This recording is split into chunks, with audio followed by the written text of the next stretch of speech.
जून का महीना समाप्त हो चुका है और हम जुलाई के महीने में प्रवेश कर चुके हैं। जुलाई 2026 इस पूरे महीने के लिए परमेश्वर ने एक भविष्यवाणी की दिशा बताई जो मैं आपके साथ बांटना चाहती हूँ। यह महीना दिव्य गति यानी डिवाइन एक्सेलरेशन और अटल प्रगति यानी अनयील्डिंग मूवमेंट और नए क्षेत्रों के विस्तार यानी टेरिटोरियल एक्सपेंशन का महीना है। देखिए, स्वर्ग ने आपके जीवन के लिए इस पूरे महीने के लिए ये स्पष्ट भविष्यवाणी की घोषणा की है। तो ये भविष्यवाणी है कि रुको मत, डोंट स्टॉप। जैसे ही आप इस नए महीने में प्रवेश कर रहे हैं, परमेश्वर आपको एक दिव्य आदेश दे रहे हैं। वो है आगे बढ़ो, रुको मत। ये महीने के लिए आपका मुख्य वचन होगा जो इस महीने के ऊपर आप डिक्लेयर करोगे, वो है इब्रानियों का 10 का 39। पर हम हट जाने वाले नहीं कि नाशों पर विश्वास करने वाले हैं कि प्राणों का उद्धार। ये जुलाई का महीना आपके लिए भविष्यवाणी के अनुसार आगे बढ़ने का महीना है।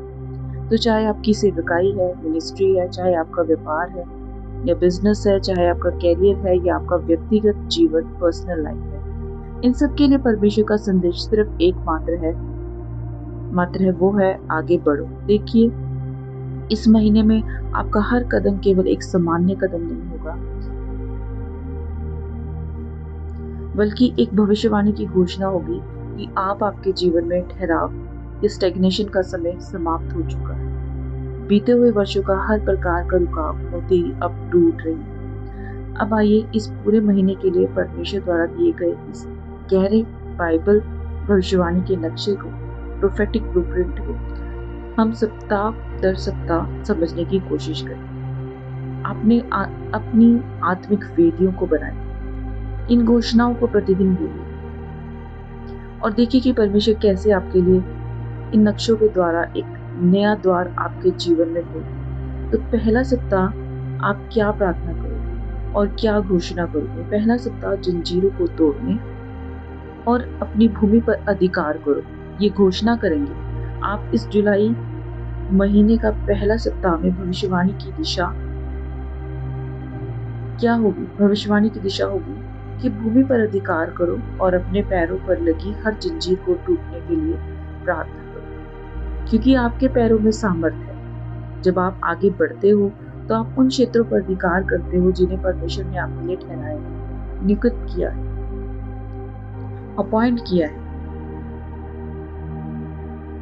देखिए, आत्मिक संसार में हमारे पैर केवल चलने के लिए नहीं होते, कि वो होते हैं अधिकार अथॉरिटी के लिए, स्वामित्व यानी ओनरशिप के लिए, और क्षेत्रीय प्रभुता यानी टेरिटोरियल डोमिनेशन का प्रतीक।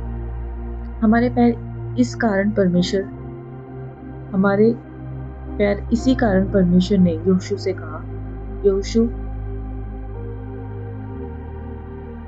यहोशू 1:3 में, जिस स्थान पर तुम्हारे पैर के तलवे पड़ेंगे वहां सब मैं तुझे दे चुका हूँ। ध्यान दीजिएगा कि परमेश्वर ने ये नहीं कहा कि मैं दूंगा, ठीक है, उन्होंने कहा मैं दे चुका हूँ। इससे क्या समझ में आता है? इसका अर्थ है कि परमेश्वर ने पहले ही आपको वह क्षेत्र दे दिया है, लेकिन उस अधिकार को वास्तविक रूप में प्राप्त करने के लिए आपका कदम उस स्थान पर पड़ना जरूरी है, और आप अभी पढ़ना जरूरी है। जब आपका पैर आगे बढ़ता है तब वह केवल एक शारीरिक कदम नहीं होता। That is not a physical walk. वह स्वर्ग में ये घोषणा करता है कि आप भूमि पर अधिकार लेने आए हो, जिसे परमेश्वर ने मुझे दिया है। लेकिन शैतान भी आपके पैरों की सामर्थ को जानता है। वह जानता है कि अगर आप कदम रखेंगे विश्वास से तो वह स्थान आपको मिल जाएगा। इसी कारण वह बहुत बार लोगों के जीवन में ठहराव, देरी और असफलता लाता है। आत्मिक रूप में ये लोगों के पैरों को बांधने का प्रयास करता है शैतान, क्योंकि यदि वह आपके आगे बढ़ने से रोक दे तो वह आपकी बुलाहट या कॉलिंग या व्यापार सक्सेस का सब कुछ रोक सकता है। यह आपके पहले सप्ताह की घोषणाएं हैं। पिता, मैं यीशु के नाम में घोषणा करता हूँ कि मेरे पैरों को बंधन मेरे पैरों को बांधने वाली हर प्रकार की ठहराव देरी की जंजीर और पीढ़ी दर पीढ़ी चली आ रही हर सीमा अभी पवित्र आत्मा की आग में टूटती है यीशु के नाम से।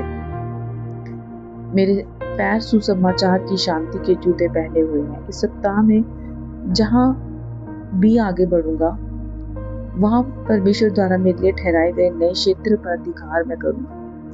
मेरे व्यापार में, मेरी सेवकाई में, मेरे परिवार में और मेरे प्रभाव के हर क्षेत्र में मैं विजय प्राप्त करूंगा यीशु के नाम में। आमीन। ये तो हो गया आपका पहले सप्ताह।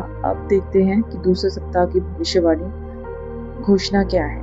जो दूसरे सप्ताह की भविष्यवाणी की घोषणा है वो मैं लेकर आऊंगी आपके लिए नेक्स्ट वीडियो में। टिल देन आप stay connected with this videos. Please like and subscribe my channel, Complete Christian Revolution. Thank you. God bless you.